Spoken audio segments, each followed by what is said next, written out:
स्वागत है आपका ब्रेक के बाद। और अब आप जुड़ चुके हैं शेयर बाजार सबका अधिकार के साथ, और मैं और कविता लगातार आपके सवालों को शामिल कर रहे हैं। इस बीच बाजार पर भी एक निगाह डाल लेते हैं। तो बाजार इस वक्त अगर आप देखें तो अच्छी रिकवरी की ओर धीरे धीरे बढ़ता हुआ 24,350 के पास इस वक्त आप निफ्टी को देख रहे हैं। बैंक निफ्टी 52,220 के पास, और यहां पर जो है वो धीरे धीरे थोड़ा सा गैप भरता हुआ। इन सब के बीच में अगर हम ब्रॉडर मार्केट की बात करें और मिड कैप इंडेक्स को देखें तो निफ्टी मिड कैप इस वक्त सपाट, और स्मॉल कैप की अगर हम बात करें तो यहां पर हमको हल्का प्रेशर देखने को मिल रहा है। शरण, मैं आपके पास आना चाहूंगा। टेक्निकल व्यू हमने नहीं लिया था, तो जरा लेवल्स को देखते हुए जरा बाजार पर, खासतौर पे निफ्टी और बैंक निफ्टी दोनों पर एक नजरिया दीजिए कि यहां से कैसे देख रहे हैं आप। ये पहले मैं एक सेकंड, निफ्टी पे आप देखें तो काफी स्ट्रॉन्ग सपोर्ट है 24,000 एक राउंड नंबर है और टेक्निकल में काफी मायना रखता है। तो 24,000 में काफी अच्छा सा सपोर्ट रहेगा निफ्टी पे। और आप देखिए मार्केट 12% नीचे से बढ़ चुका है, तो थोड़ा बहुत कंसोलिडेशन मार्केट में आना कोई नई बात नहीं है। और सेम मैं आपको बैंक निफ्टी में कहना चाहता हूँ, बैंक निफ्टी अपने लाइफ टाइम हाई के प्रीवियस लाइफ टाइम हाई से ऊपर ट्रेड कर रहा है। उसका करीबन 54,400 के आसपास काफी अच्छा स्ट्रॉन्ग सपोर्ट रहेगा बैंक निफ्टी।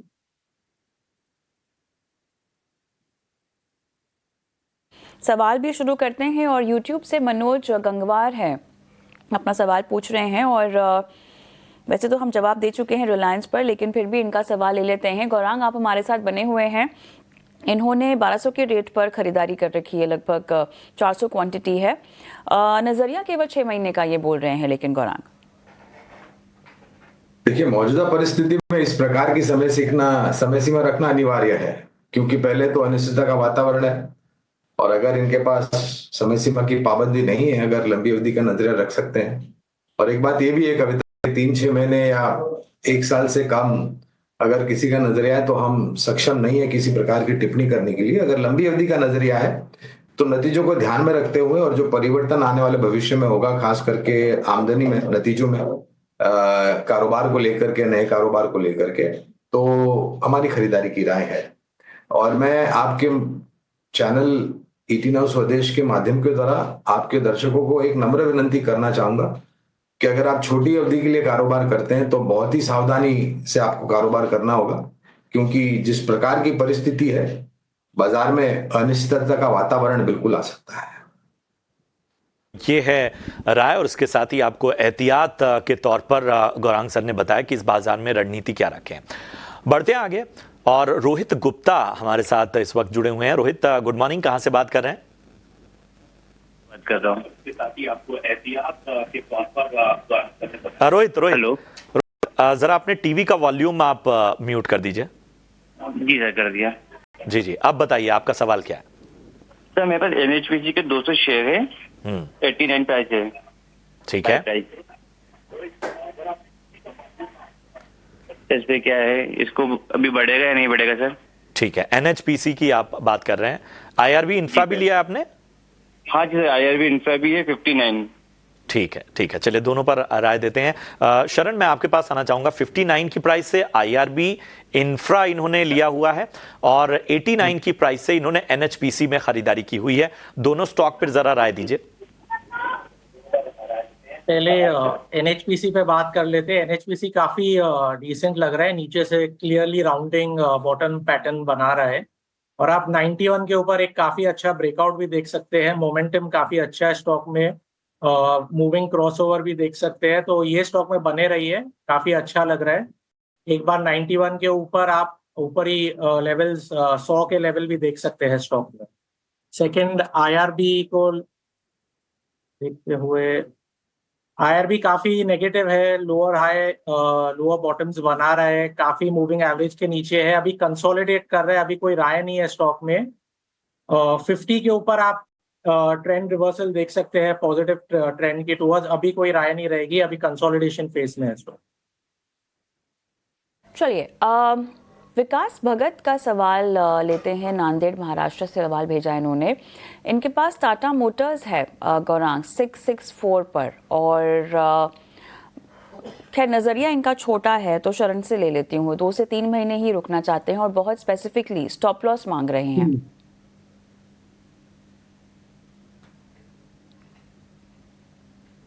ये टाटा मोटर्स का आप टेक्निकल चार्ट देखें तो काफी नेगेटिव है, मगर मैं एक बात बोलना चाहता हूँ, कंपनी में जितनी नेगेटिव न्यूज हो सकती है आ चुकी है। अभी आगे चल के मुझे नहीं लगता है कोई और टेक्निकल या नेगेटिव न्यूज कंपनी में बाकी है। अगर आपको स्टॉप लॉस रखना है इनके लो पे अराउंड 550 का स्टॉप लॉस रख के स्टॉक में बने रहे, ये आगे चल के काफी अच्छा कॉन्ट्रा प्ले भी हो सकता है अगर आपको स्टॉक में बने रहना है। मगर फिर भी 550 का स्टॉप लॉस रखे। वो लास्ट टाइम वहां से ही स्टॉक मैं बता देता हूँ आपको, 2018 में आसपास, 2023 में स्टॉक ने 550 के लेवल को ब्रेक करते हुए अपना लाइफ टाइम हाई बनाया।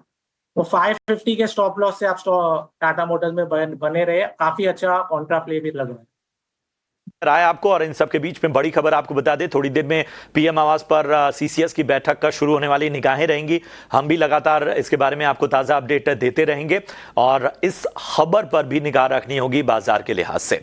चलिए बढ़ते हैं आगे और मंजर हमारे साथ इस वक्त लाइव जुड़े हुए हैं। मंजर साहब नमस्कार, कहां से बात कर रहे हैं? नमस्कार, दिल्ली से बोल रहा हूं सर। जी बताएं, क्या मदद की जाए आपकी? सर जो फाइनेंस का मैंने शेयर लिया हुआ 900 है हमारे पास जी। @305। ठीक है, लॉन्ग टर्म इन्वेस्टर हूं मैं, लेकिन काफी उतार चढ़ाव हो रहा है तो थोड़ा मुझे इस पे गाइडेंस चाहिए था। भी चाहिए। ऊपरी स्तरों की आपकी खरीदारी है और नुकसान भी यहाँ पर झेल रहे हैं।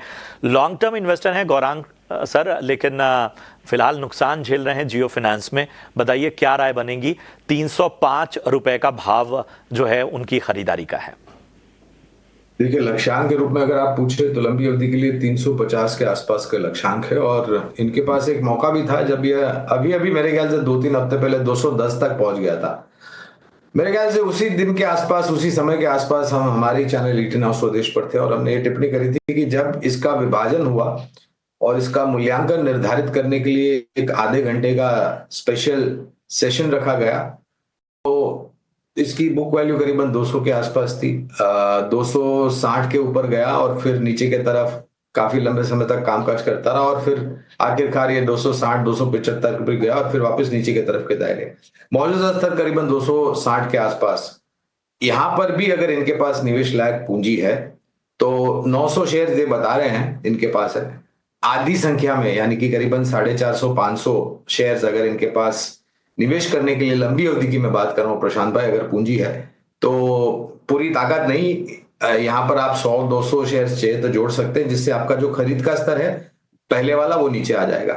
और अगर क्योंकि अनिश्चितता का वातावरण है, बाजार में गिरावट आती है और अगर फिर से आपको 220-225 या उसके नीचे जाता हुआ दिखाई देता है 200 के करीब, तो बाकी की संख्या 200 या 250 शेयर आप जोड़ सकते हैं, जिससे कुल मिलाकर के आपकी शेयर की संख्या बढ़ जाएगी पहले तो। और दूसरी सकारात्मक ये होगी कि आपके 305 का जो स्तर है वो करीबन 260 या 280 के आसपास आकर के खड़ा हो जाएगा, जो कि एक सकारात्मक स्तर होगा लंबी अवधि के लिए, क्योंकि लक्ष्यांक 350 के पार के। तो ये है जियो फाइनेंस पर आपको राय लंबी अवधि के लिए 350 के लक्ष्य यहां से। और चलिए बढ़ते हैं आगे, एक अहम खबर की ओर बढ़ते हैं। एथर एनर्जी के आईपीओ का आज आखिरी दिन है और दूसरे दिन तक का सिर्फ 28% बढ़ रहा है ये इशू। QIB के हिस्से में जीरो निवेश है, रिटेल हिस्सा सिर्फ 1 गुना से थोड़ा ज़्यादा भरा है। इशू साइज 2226 करोड़ है। OFS के जरिए 354 करोड़ जुटाने की योजना है। तमाम डिटेल्स जो है वो हम आपको दे रहे हैं और इन सब के बीच में जरा शरण हमारे साथ बने हुए हैं। शरण ने एथर एनर्जी का आईपीओ कैसा लग रहा है आपको?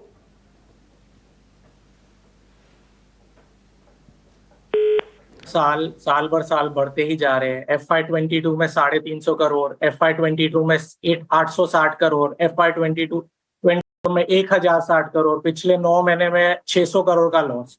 हर साल इनका लॉस बढ़ते हुए जा रहा है। इनका नेटवर्थ 614 करोड़ से लेके 100 करोड़ पे आ गया है और अभी आप लास्ट 3 महीने के अगर लॉस को ऐड कर लो तो कंपनी लिटरली नेगेटिव नेटवर्थ है। वर्थ कंपनी का वर्थ कुछ भी नहीं है, नेगेटिव में है और उनको चाहिए वैल्यूएशन 11,500 करोड़ का। और एक और चीज आप देखें, ओला इलेक्ट्रिक को लेते हुए कितने इश्यूज आ रहे हैं इलेक्ट्रिक व्हीकल पे। इनकी सारी मेजर स्ट्रेंथ ये है कि गवर्नमेंट इन्हें सब्सिडी देगी तो इनके बाइक्स बिकेंगे। और सेकेंडली इनके आप पैसा रेस जो कर रहे हैं एक न्यू प्लांट डालने के लिए, मगर आप इनका एग्जिस्टिंग प्लांट देखें वो करंटली 35% कैपेसिटी यूटिलाइजेशन पे चल रहा है, वो 100% भी नहीं पहुंचे हैं और वो नया प्लांट डालने की बात कर रहे हैं। और एक सबसे इम्पोर्टेंट चीज, आप बजाज ऑटो, टीवीएस ने काफी स्ट्रॉन्ग कंपटीशन दिया है और इनका मार्जिन आप आगे चल के गिरते हुए देखेंगे ना ही बढ़ते हुए। तो मुझे ओवरऑल काफी नेगेटिव आईपीओ है और आप व्यूअर्स को क्लियरली रिटेल को तो प्लीज अवॉइड कीजिए। ऐसे में अगर इस थीम को किसी को प्ले करना हो शरण, तो फिर वो कैसे प्ले किया जा सकता है? सॉरी, क्वेश्चन नहीं सुना मैं आपसे ये पूछ रही हूँ कि अगर किसी को ईवी टू व्हीलर की थीम को प्ले करना हो इस वक्त, तो किस तरह से प्ले किया जा सकता है, या तो आपके आप मुताबिक? ओल्ड प्लेयर्स पे कंसंट्रेट कीजिए, उनके स्ट्रेंथ को ये न्यू प्लेयर्स बीट नहीं कर पाएंगे। आप टीवीएस मोटर्स और बजाज मोटर्स में बने रहिए। अगर आपको ईवी प्ले में रखना है, उनका मार्केट शेयर आस्ते आस्ते बढ़ रहा है। आज आप ओला इलेक्ट्रिक के इश्यूज को देखते हुए प्लीज न्यू एज प्लेयर्स से थोड़ा दूर रहिए, इन्हें एटलीस्ट प्रॉफिटेबल होने दीजिए। ये प्रॉफिटेबल आज होंगे या 2 साल बाद होंगे या अगले 10 साल तक भी नहीं होंगे, वो भी नहीं मालूम। शरण, एक चीज मैं समझना चाहता हूं कि ये जो पूरी ईवी थीम है, आप लोग इसे कैसे देख रहे हैं? और दूसरा ये कि इन्वेस्टर्स का जो रुझान है, मतलब बहुत मायने रखता है आमतौर पर, क्योंकि कोई भी जब नई टेक्नोलॉजी होती है उस वक्त तो इन्वेस्टर्स उसे हाथों हाथ लेते हैं, लेकिन ईवी में मेरे ख्याल से वो रुझान बहुत धीरे धीरे, अब बहुत सारे कंसर्न्स भी हैं, तो वो बड़े इन्वेस्टर्स भी काफी सतर्क हैं इस मामले में।